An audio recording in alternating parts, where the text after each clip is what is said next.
की जय, Jagadguru Srila Prabhupada की जय, ग्रंथराज श्रीमद् भागवतम की जय, समवेद गौर भक्त वृंद की जय, जय निताय गौर प्रेमानंदे, हरि हरि बोल।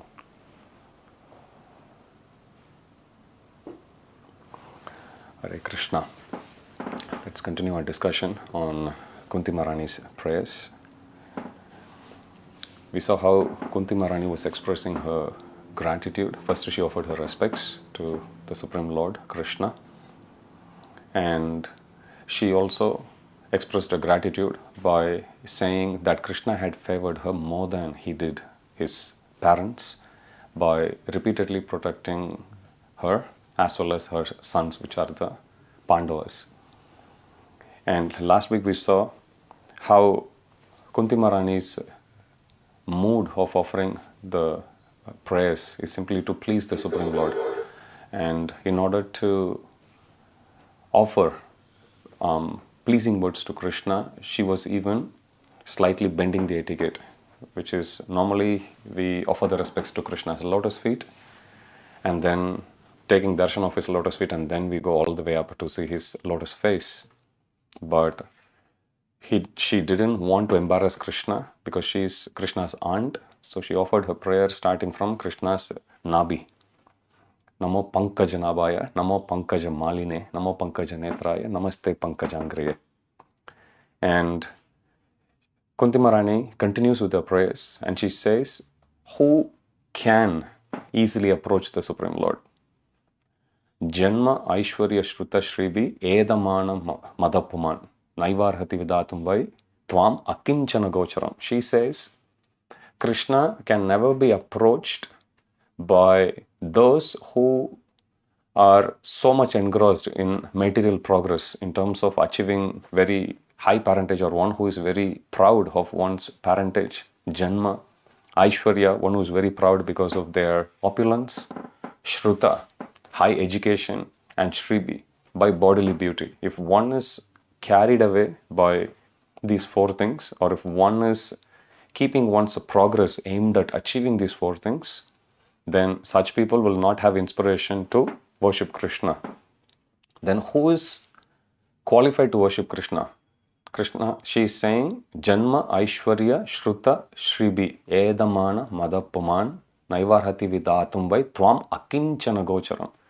Krishna can easily be approached only by those who are materially exhausted.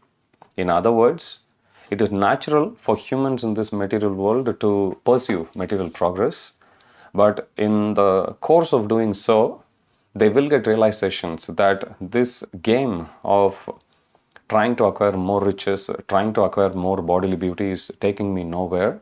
I need to look for something beyond this. I need to look for something which will give me a more permanent state of happiness. Having come to that conclusion, one then goes and takes shelter of Krishna. Only to such people who are done and dusted with their material pursuits will Krishna be very easily accessible. And then she continues, Namo Akinchana Vittaya. Krishna, how is he reciprocating with different types of devotees?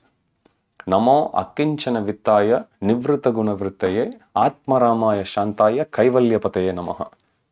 Namo Akinchana Vittaya, O Supreme Lord, one who is the property of all the devotees who are materially exhausted, or all the devotees who have nothing else but you. One of Krishna's name is Dinanath. Dinanath means, Dina means needy.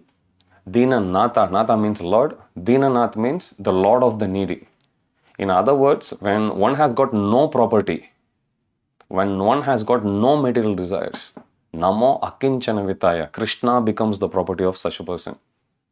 So Krishna reciprocates with Akinchana Bhaktas by becoming their property. Nivrita Guna Vrittaye, Krishna is beyond the three modes of material nature. Atma Ramaya Shantaya, Krishna is self-satisfied.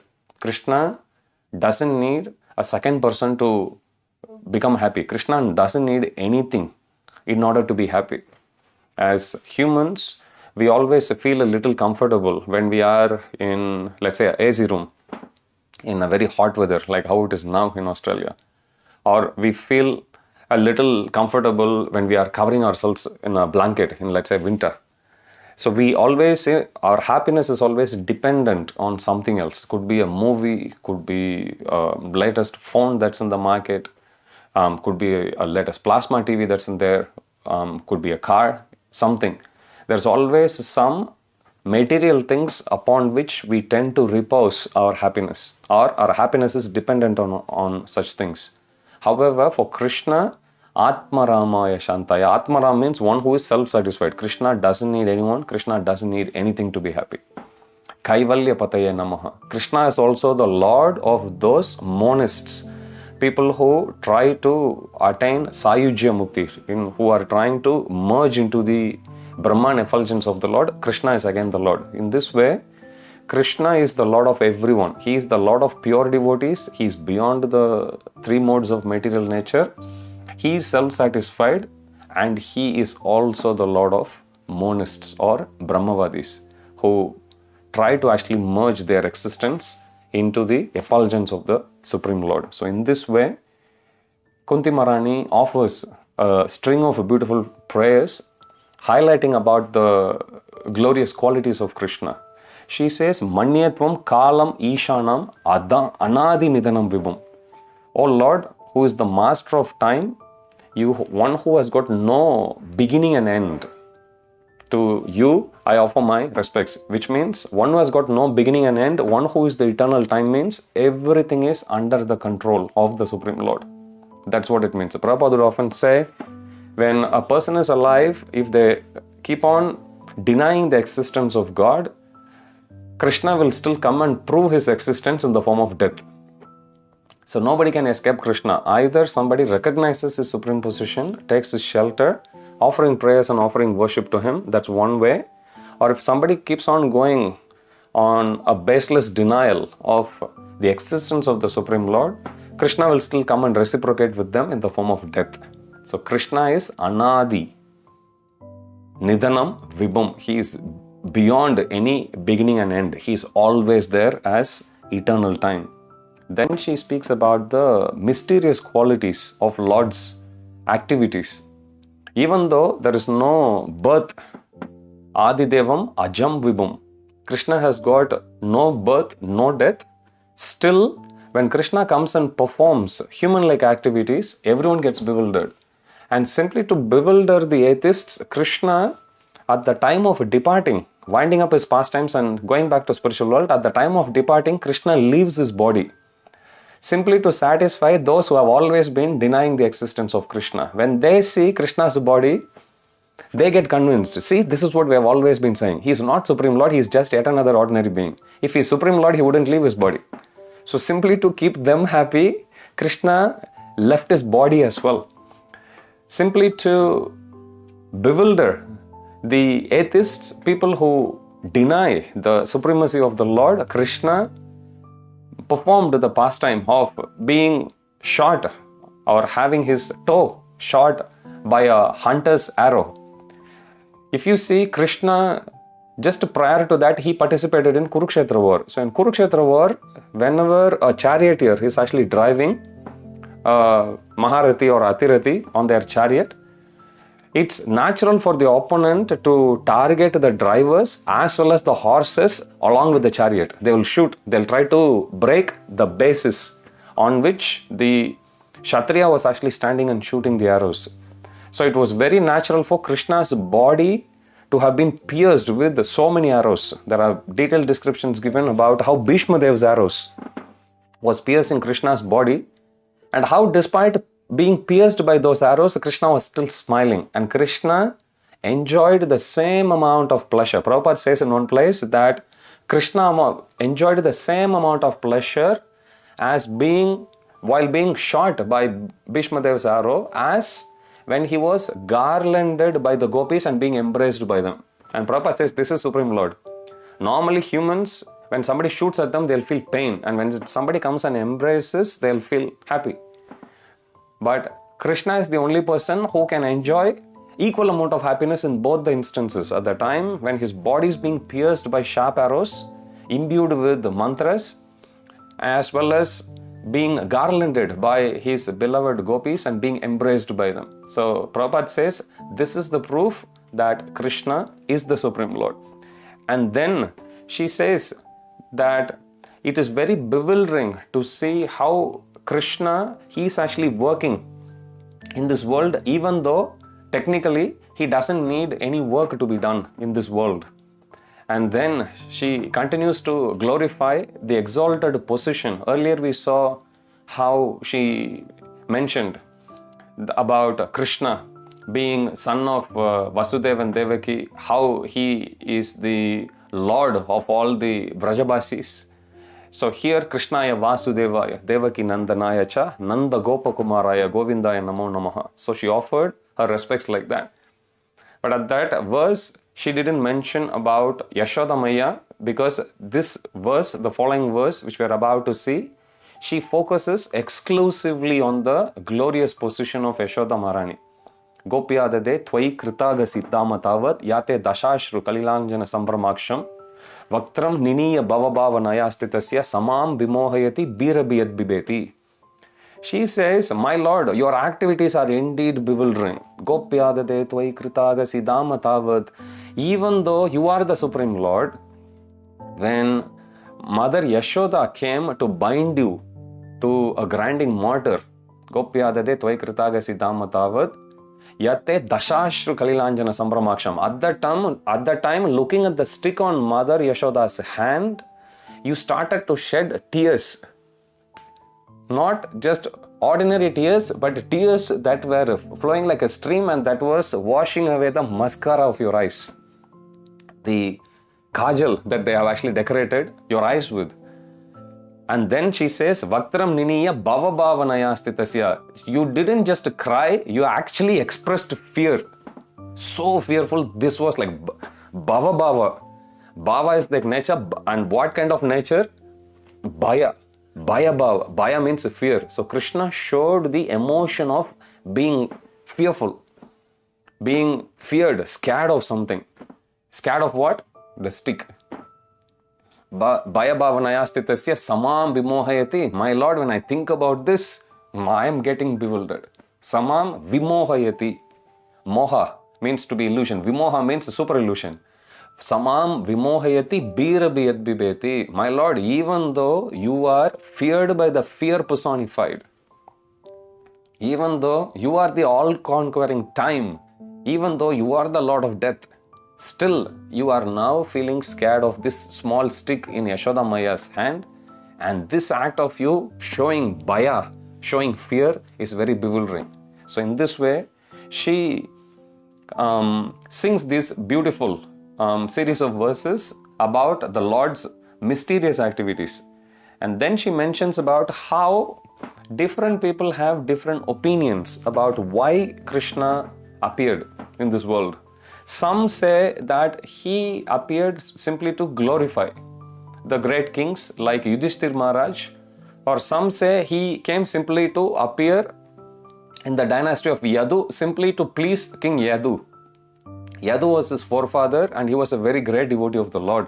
So simply to please Yadu, Krishna appeared in Yadu dynasty. So there is one kind of opinion like this. And then she says, some other people, they say that you appeared simply to answer the prayers of Vasudeva and Devaki. When they were imprisoned, they were offering their prayers and you appeared. Some they say you appeared simply to answer the prayers of Vasudeva and Devaki. Some say you appeared for the welfare of the world. For the well-being of the world you appeared. And yet other people say that you appear simply to kill the asuras. And some more people actually feel that you appeared simply for answering Lord Brahma's prayers. If you read the 10th canto, the very first canto begins with Mother Earth taking the form of a cow and approaching Brahma, Lord Brahma, with the tears in her eyes, complaining to him about the burden she is unable to carry in this world because of the unnecessary military strength of the asuras. And then Brahma, representing all the demigods and accompanied by all of them, including I will actually appear to relieve the earth of her burden. Meanwhile, you can ask all the demigods to go and appear in different homes in Brajabhumi and they can assist me in my mission. Brahma relays the message to all the others, and everyone has already started to appear in different places. Simply to answer this prayer of Lord Brahma for help, or simply to honor the word which he had given to Brahma, Supreme Lord had appeared in Yadu dynasty. So in this way, some people say he appeared to answer the prayers of Brahma. Some say he appears to answer the prayers of Vasudeva and Devaki. Some say he appeared to glorify Yudhishthir Maharaj. Some to please King Yadu. Some say he appeared to kill the Asuras, and yet some more people say he appeared for the welfare of the world. But Kunti Maharani, after listing all these reasons, she gives her conclusion. Actually, my Lord, you appeared simply to favor your devotees. And she says this is the real reason. She says, Bhavesmin klishyamananam avidya kama karma bi shravana smaranarhani karishyani tikechanai. She says, because people who have actually come to this world, avidya kama karma bi, because of ignorance, they develop material desires, and with those desires, they try to fulfill, satisfy their material longings.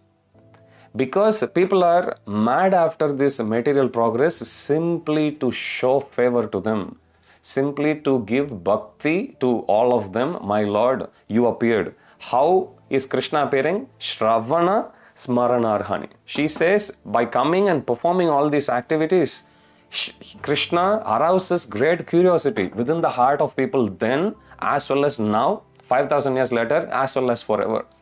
So Prabhupada would say Krishna comes, performs the pastimes, creating enough subject matter for people to discuss about.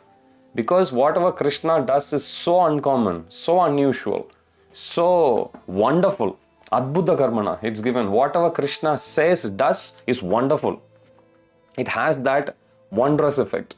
So here, Krishna comes simply to favor those people who want to take a shelter, but still those who are helplessly being tossed around by the waves of their material desires.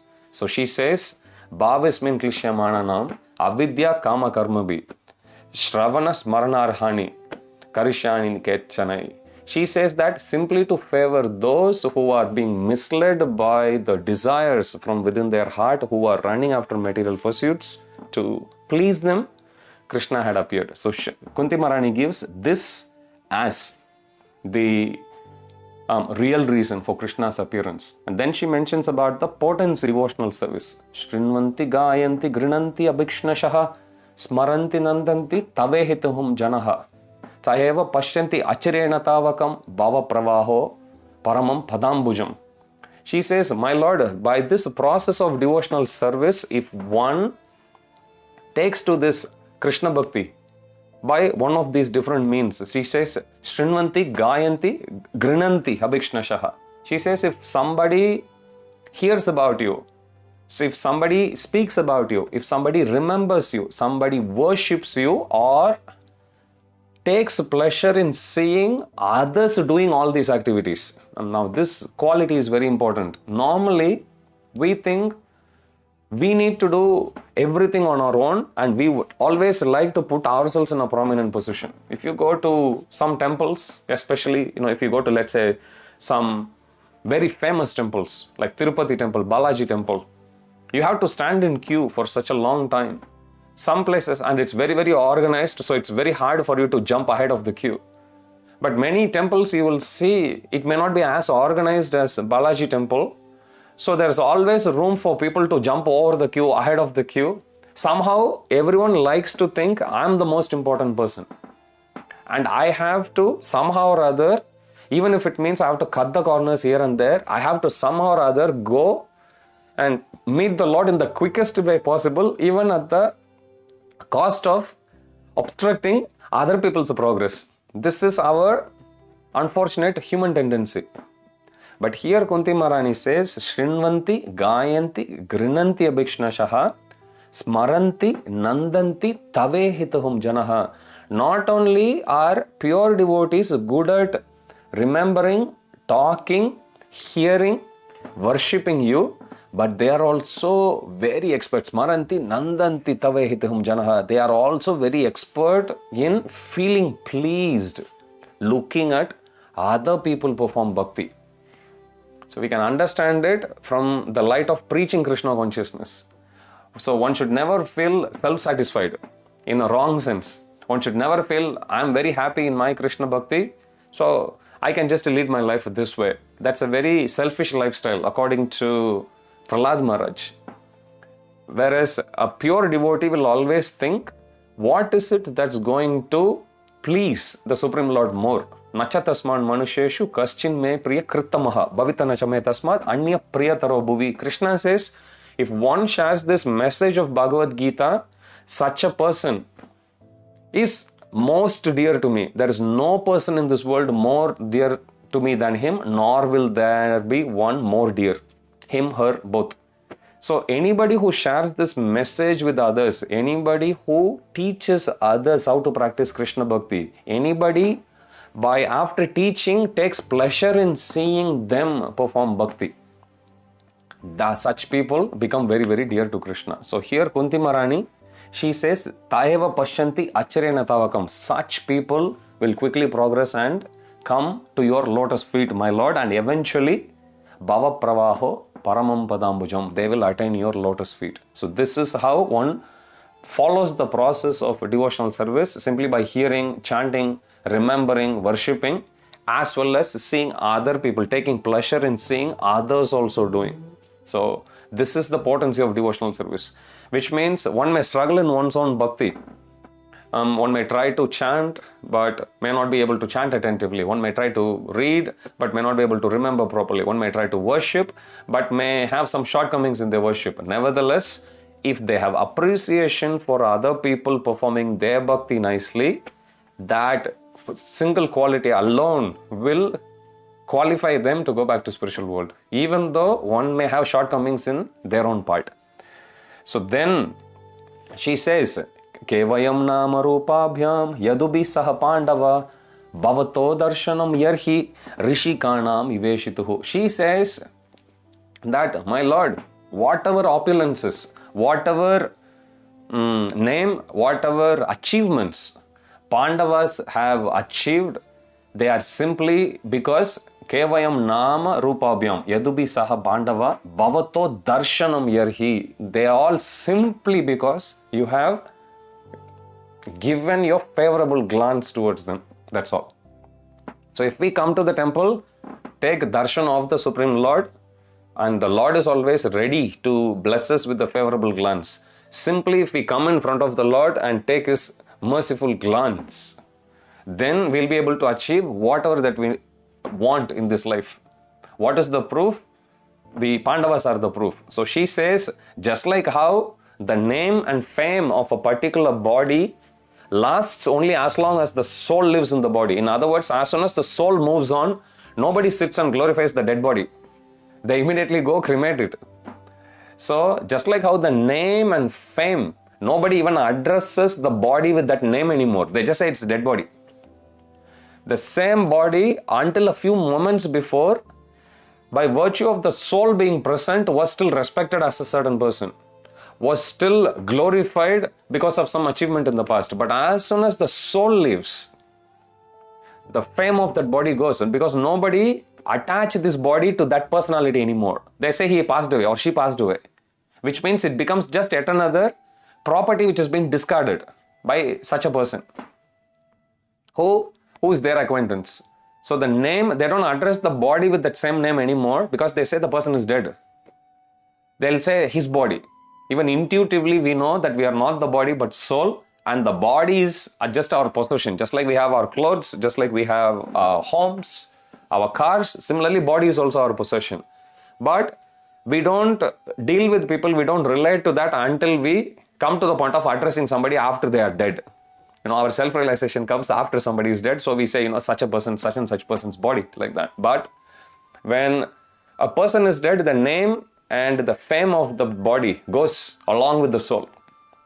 So she says, similarly, my Lord, all this name and fame, whatever achievements which Pandavas had achieved was simply because of your favorable glance. If you don't look upon any of us, just like how the name and fame goes along with the soul, similarly, we will also lose everything. So in this way, she expresses her total dependency on the Lord, and she knew her sons are no ordinary sons. They had conquered the whole world, but she is not basing her devotion on any of the material achievements at all. In fact, she is attributing whatever achievements her sons have actually gained, achieved until that point, was simply because of the favorable glance of the Supreme Lord upon all of them. Now, after praying to Krishna about this, so the basis of Kunti Maharani offering all these prayers is, oh my Lord, please don't leave us. That's why she has been telling, because nobody wants to part away from Krishna. So she says, just like how Krishna may tell her, don't worry about me going, because you have your sons here to take care of you. Now, to answer that potential argument or potential statement of Krishna, she says this verse, where she says, Kevayam nama rupabhyam yadubi saha pandava. My Lord, all this name and fame, just like how they go along whenever the soul lives, similarly, whatever my sons have achieved, they have also would be meaningless, or they are able to achieve only because you looked upon them. So it's not because of them we attained everything, it's because you were here. So my Lord, please don't leave. So this is the implied statement there in Kunti Maharani's prayers. She's begging Krishna, please don't leave. But then, after offering these prayers, she is thinking, why am I so much worried about my family, my kinsmen, my sons, and my dynasty? So with that realization, she then offers the next beautiful prayer. She says, Ata Vishvesha Vishwatman Vishwamurta Vishwamurte Swakeshume Sneha Pasham Imam Chindi Dridam Pandushu Vrishnishu. So she glorifies the Supreme Lord by few of his beautiful names, a few epithets here. Atta Vishwa Isha, the controller of the whole Vishwa, controller of the whole world.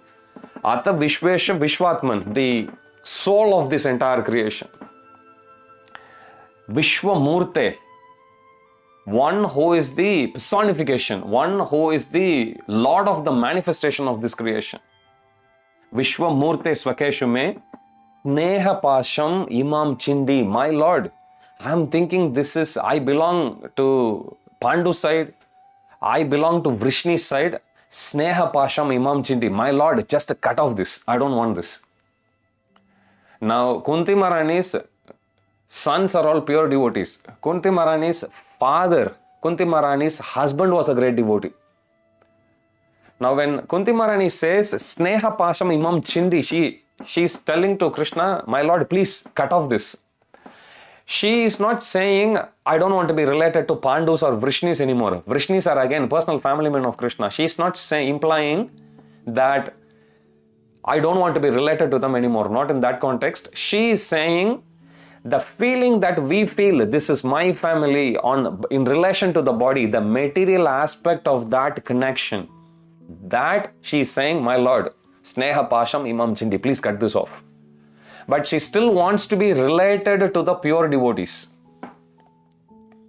She still wants to be related to Yadus, to Vrishnis, to the Pandus, the son of Pandus, or rather the Pandavas. She still wants to be related on a spiritual level, but on a material level, she is saying, my Lord, please cut off this Sneha Pasham, this attachment that I have based on the bodily platform, that this is my sons and this is enemy, this is my family and other family are not important. So this materialistic outlook of life, she is actually asking Krishna to cut off. And then she says, Tvai me ananya vishaya matir madhupate sakrit rati mudvahata mata gange vogam mudanvati. Tvai me ananya vishaya. After she is asking Krishna, my Lord, please cut off this. Now Krishna will ask her next, okay, I can cut off that. What would you like? Then she is asking for a blessing. Tvai me ananya vishaya. My Lord, Anya means other, Ananya means exclusively, nothing else but this. That's what it means. Tvai me ananya vishaya. Matir madhupate sakrit. My Lord, I want my mind to go only to your lotus feet and nothing else. How should my mind flow towards you? Ratim udvahatam adda. My mind should rush towards you.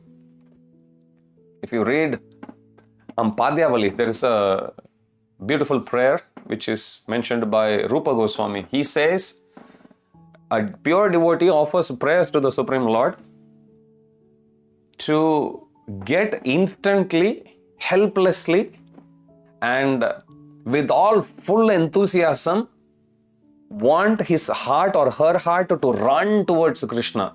And in order to do that, he mentions an analogy. Yuvatinam yata yuni yunam cha yuvatam yata mano abhiramate tadvan mano me ramatam tvai.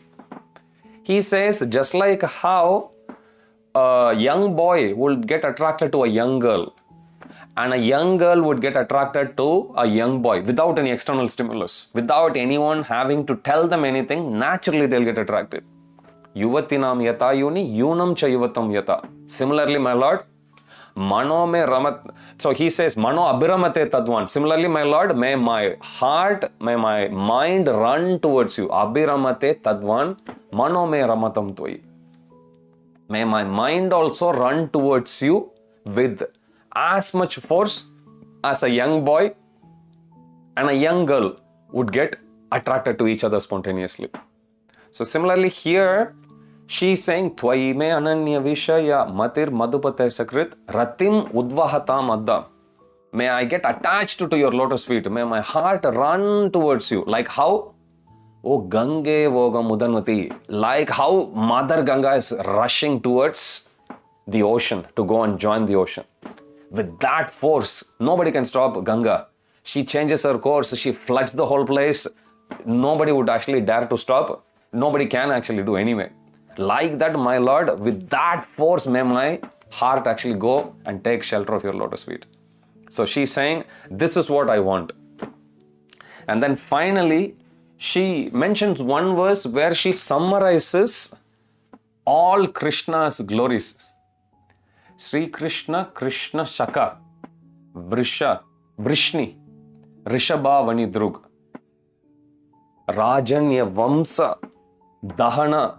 So she says that Sri Krishna, Krishna Shaka, Vrishni Rishabha Vanidrug. She says, Sri Krishna, oh my Lord, who is known as Sri Krishna, Krishna Shaka, one who is friend of Arjuna. Sri Krishna, Krishna Shaka, Vrishni Rishabha. Rishabha means, Vrishni Rishabha means best of the Vrishni. Sri Krishna, Krishna Shaka, Vrishni Rishabha Vanidrug, Rajanya Vamsa, Dahana. One who appeared to kill the whole dynasty of the Asuras. So she says, Rajanya Vamsa Dahana Anapavarga Virya. One whose prowess never reduces. Sri Krishna, Krishna Shaka, Rishabha Vanidrug, Vrishni Rishabha Vanidrug, Rajanya Vamsa Dahana Anapavarga Virya.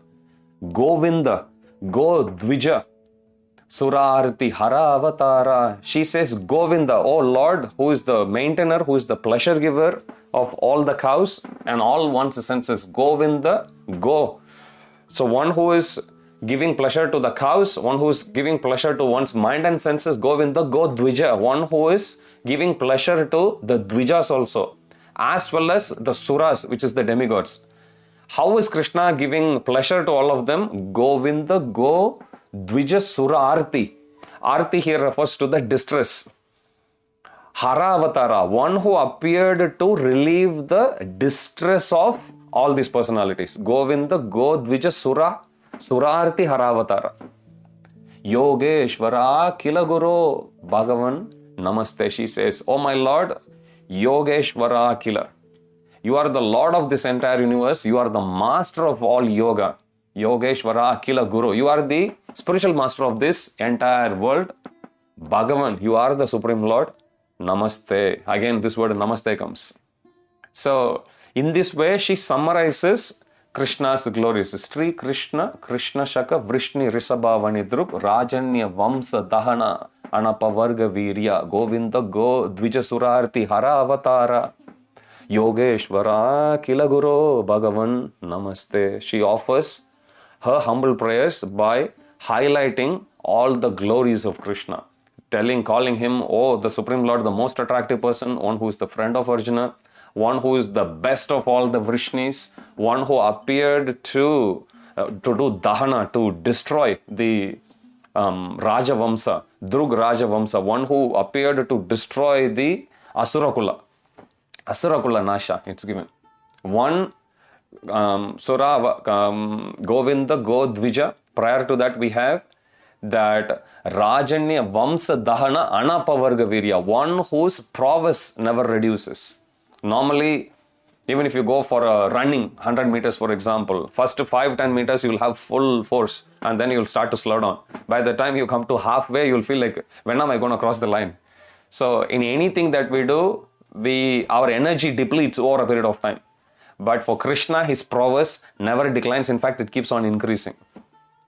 Rajanya Vamsa Dahana Anapavarga Virya. Virya means prowess. His prowess never reduces. O Krishna, friend of Arjuna, the best of Vrishnis, one who appeared to kill all the Ashurakulas, and one whose prowess never reduces, one who is known as Govinda, one who is the maintainer and protector of all the Brahmanas, one who appeared to relieve the distress of all the Suras or the demigods. Sura Haravatara, one who came to kill all this distress. Yogeshwara, one who is the Lord or the controller, or one who is the topmost object of all the yogis, worship of all the yogis. Yogeshwara Akila Guru, one who is the spiritual master of this entire world.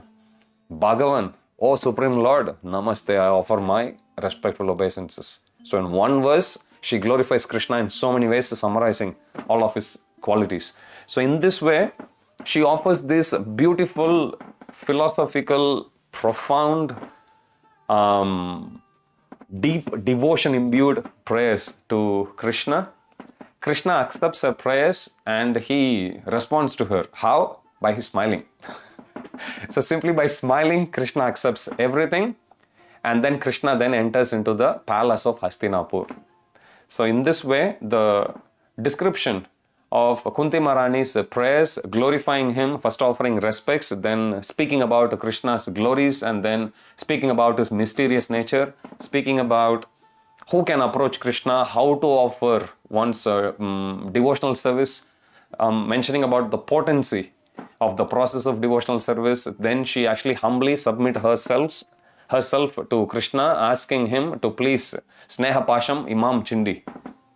Dedam Pandushu Vishnushu, my Lord, please cut down all these so-called material relations. Then what does she want? She says, O Gange Vogam Udanmati, Twai me Ananya Vishya, Matir Madhupatta Sakrit. May my mati, my mind run towards you. How? Oh, Gange Vogam Udanmati. Just like how Mother Ganga is actually running towards the ocean, like that may my mind run towards you. And then she summarizes Krishna's glories. Krishna responds to her, giving Prasanna Vadanam, where a beautiful smile. And then Krishna enters into the palace of Hastinapur. And at that time, he was greeted by Yudhishthir Maharaj. Yudhishthir Maharaj comes and then he cries inconsolably. Firstly, of course, about the impending separation of Krishna, but most importantly, at this point, Yudhishthir Maharaj was still burdened within his heart about all the loss of lives during Kurukshetra, and he puts all the blame upon himself. He feels that it's only because of him people have unnecessarily died. It is only because of selfish reason. Now one may say, in order to establish dharma, even if a king actually goes to a war and kills the other person, there is no sin that's actually incurred because the king is actually going to incur dharma to protect the citizens. But Yudhishthir Maharaj is feeling that actually the citizens were very well taken care under Duryodhana. So there was really no need for him to go on having killed the Kauravas as well as the millions and millions of soldiers who assembled on the battlefield of Kurukshetra. So in this way, he puts himself, taking all the blame upon himself, and he feels very bad for having killed so many people, or having been the cause of the loss of so many lives, having made so many women as widows, having made so many people as orphans. So he was lamenting inconsolably. Supreme Lord comes, different sages, they also come and offer their words of advice to Yudhishthir Maharaj. Yudhishthir Maharaj wasn't convinced. Krishna also comes and advises Yudhishthir Maharaj. Yudhishthir Maharaj wasn't convinced either. The Vyasadeva, he writes here that Krishna is Adbhuta Karmana, one who is known for doing wonderful activities. This is also him not being able to convince Yudhishthir Maharaj. It's also another wonderful activity, because if Krishna wants, he can, but Krishna deliberately puts Yudhishthir Maharaj under illusion. Exactly same thing he did with Arjuna as well on the battlefield of Kurukshetra. Why? Because he wanted Arjuna to ask questions about the deeper purpose of life. He wanted Arjuna to be his student, and through whom he can teach to the whole world about this glory of Bhakti Yoga, which Krishna dedicates most of the Bhagavad Gita, and especially the middle 6 chapters. From chapter 7 to 12, Krishna uses Arjuna's position to tell to the whole world about the glories of Bhakti Yoga. And in order to do that, Krishna himself personally bewilders Arjuna. He puts him in illusion. And in that illusory state, Arjuna asks the question. Krishna answers them, apparently bringing him out of illusion. Actually, Arjuna was ready to fight initially. Krishna confuses him. And then in confused state, Arjuna asks a question and the entire Bhagavad Gita is spoken. And then finally Arjuna says, I'm clear now. And Krishna says, all right, go and fight.